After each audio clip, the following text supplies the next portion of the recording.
Have you ever experienced a moment so precise it hardly seems accidental? You recall someone you haven't heard from in years, and their name suddenly appears on your phone. You keep noticing the same repeating digits on license plates, receipts, and clocks until it feels like reality itself is trying to catch your eye. Or perhaps an opportunity arrives at the very instant you needed it, even though it makes no rational sense. These are the sorts of experiences people label synchronicities. While many write them off as random, somewhere inside you've always felt they mean something, that they follow a pattern, a quiet hint of something larger at work. Carl Jung, the Swiss analyst, first gave this phenomenon a name: meaningful coincidence. Even Jung acknowledged that synchronicity seemed to defy our usual rules for how reality should behave. How could two events with no direct causal link align so perfectly they feel like divine timing? Science calls it impossible. Yet quantum physics suggests a different story. In the quantum domain, reality doesn't march forward as a tidy chain of cause and effect. Instead, all possibilities coexist, waiting to be observed, waiting to collapse into your experience. When you tune to a particular possibility, it begins to seep into your awareness as patterns that look like synchronicity. It's as if the universe is flashing previews of a reality not fully present yet. What we might call your shadow reality. These shadows aren't mere hallucinations. They are echoes of something genuine, vibrating just beyond your senses. Imagine an object that hasn't yet appeared before you. It still casts a shadow. The object may be unseen, but its silhouette reveals shape and presence. Synchronicities are the shadows of your quantum possibilities, early signals that the timeline you've been resonating with is forming, aligning, and waiting for you to step in. Here's the paradox: most people misunderstand synchronicity. Some dismiss those moments as coincidences and ignore them. Others clutch at them with such desperation they turn everyday events into superstitions. Both responses hinder true manifestation. So why do synchronicities occur at all? To answer that, we need to zoom out and consider both science and spirit. Neuroscience teaches us your brain is a prediction engine, filtering billions of inputs down to what fits your focus and expectations. When you dial into a frequency, say abundance or love, your mind begins to highlight external events that match that vibration. You start seeing more of what you're already aligned with. But there's a deeper truth: your brain does more than notice. It is entangled with the quantum field, drawing in experiences that echo your inner state. That's why fearful people see fearful events, and grateful people encounter blessings seemingly everywhere. It isn't luck or randomness, it's resonance. The more coherent your interior, the clearer and more precise your synchronicities become.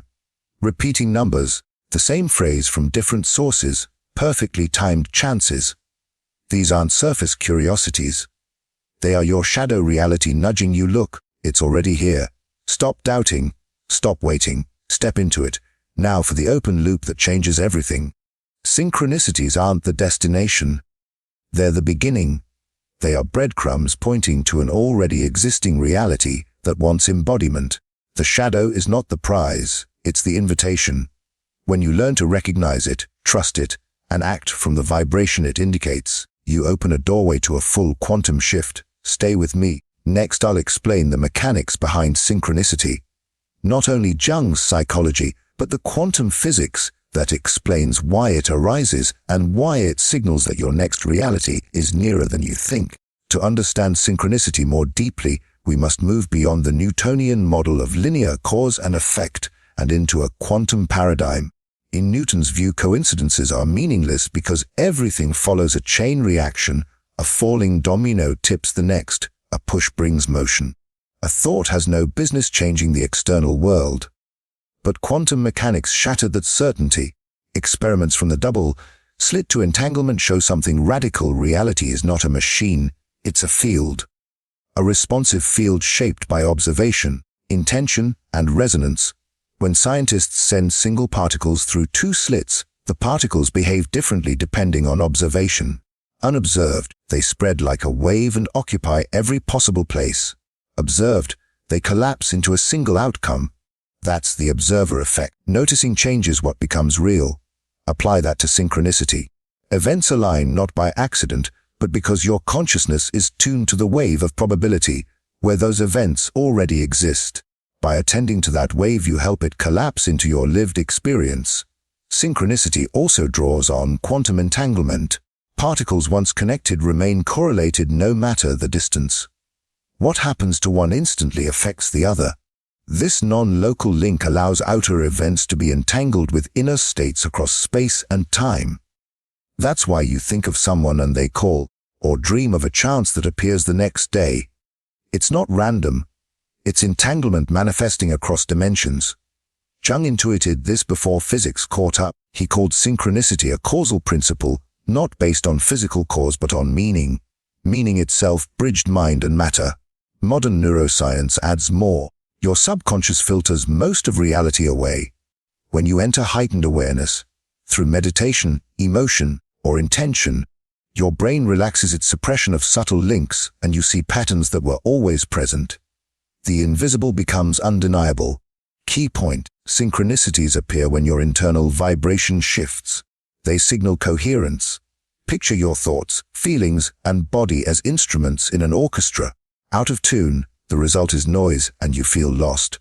In harmony, the resonance travels far. The field mirrors that harmony through external reflections, synchronicities. They say, yes, you're in tune, keep going. The risk is misreading them. Many chase synchronicities as the prize, treating repeating numbers like miracles. But the numbers aren't the miracle, they're the pointer. A compass isn't the destination. Synchronicity is not the manifestation. It's the shadow of a reality forming in your field. Stop at the shadow and you miss the object. Others treat synchronicities as cosmic tests, as if missing one means failure. The truth is kender. Synchronicities emerge when you're aligned and fade when you fall out of alignment. They're feedback, not judgment. A mirror, not a scoreboard. If they stop, you're not cursed, you're being invited to retune. This is where real change occurs. When you engage synchronicity consciously, pause, breathe, acknowledge the shadow brushing your present, and ask, what part of me is being mirrored?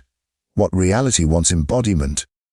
Synchronicity shifts from coincidence into navigation. Instead of drifting, you're guided. That's why people call synchronicity the language of the universe. Not a message for the mind, but for your energy, intuition, and higher self. Learn the mechanics: entanglement, coherence, observer effect. And you'll see it isn't superstition. It's physics consciousness interacting with a field. The more you accept that, the more fluent you become.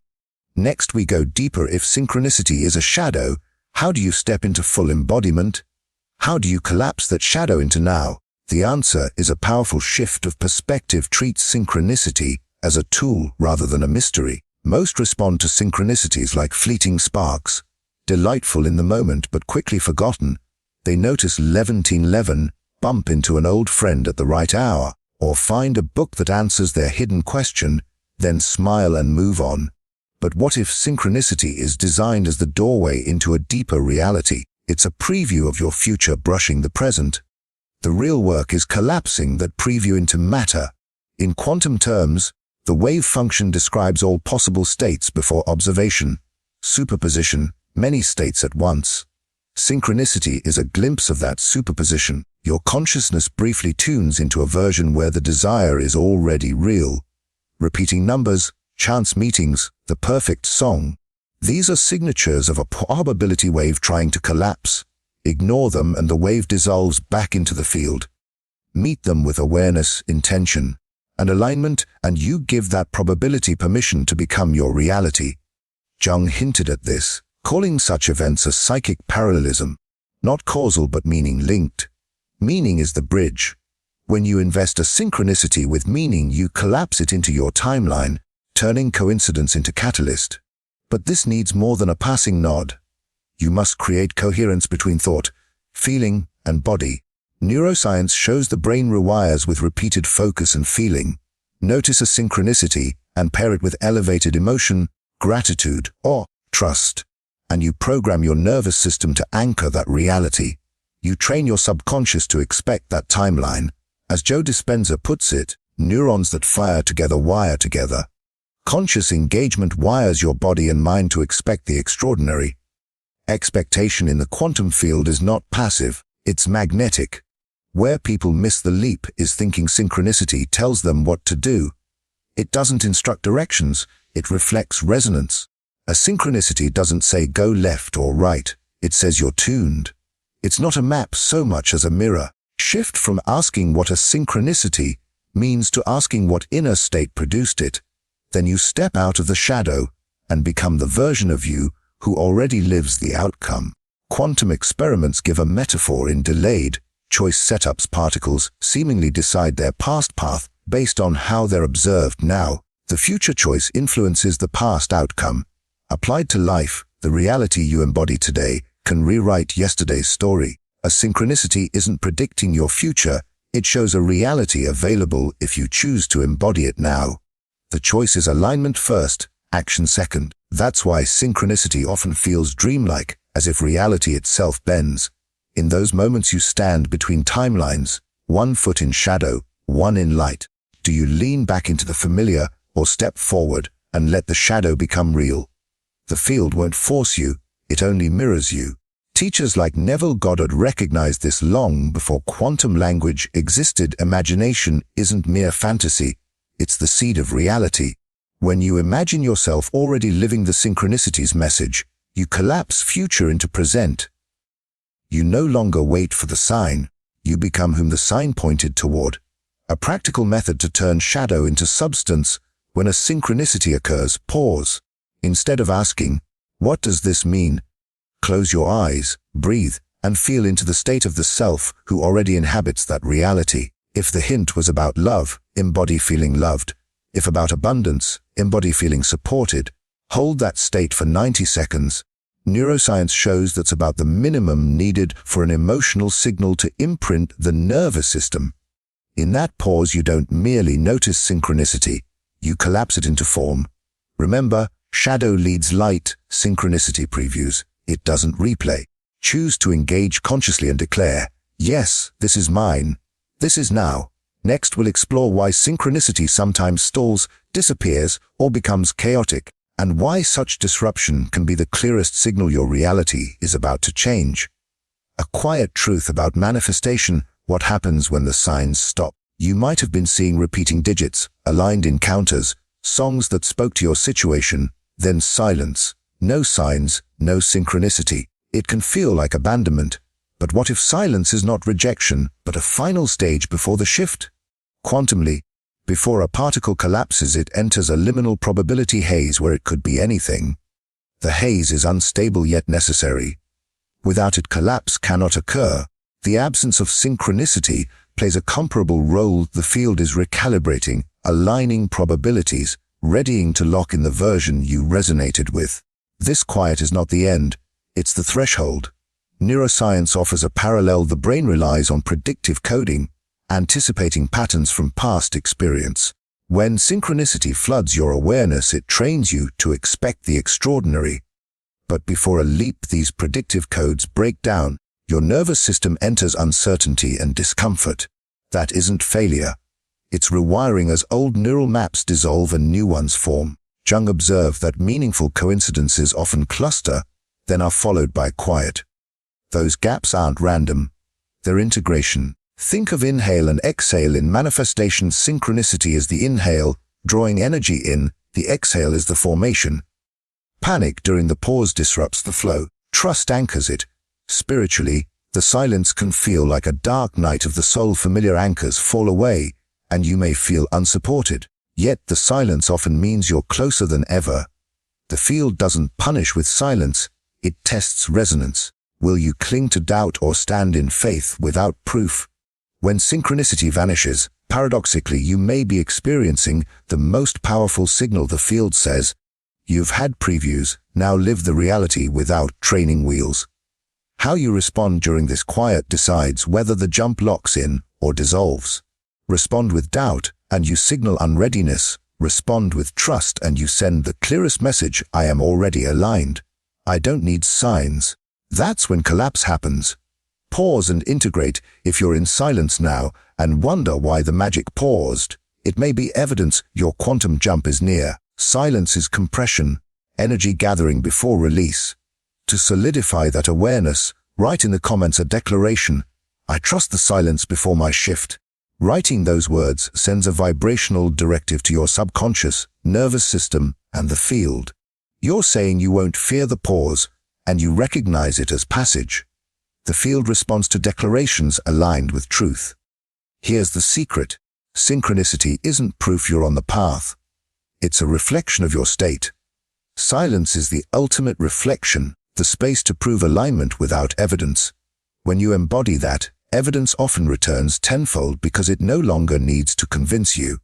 Now, if synchronicity is shadow and silence the threshold, what's next is the crossing. You stop chasing hints and become the signal itself. Many live scanning for signs, waking to check clocks for repeats, wondering whether a comment or a song is meant for them. Synchronicities are powerful, but stop at the sign and you miss the goal. The field doesn't want you addicted to clues. It wants you to be the signal. When you embody the vibration fully, the universe no longer must send previews. You live the main event. Think of breadcrumbs on a path. They reassure direction but aren't the meal. The real shift is becoming the baker, not the crumb picker. When you radiate identity so strongly the world conforms, you shift from seeker to source. Quantum coherence offers an image. Entangled particles share state without waiting for signals. They are the signal. Likewise, your consciousness can seek reassurance or radiate coherence. Reach that state and synchronicity doesn't vanish. It matures. It becomes constant resonance rather than sporadic hints. Rooms feel different.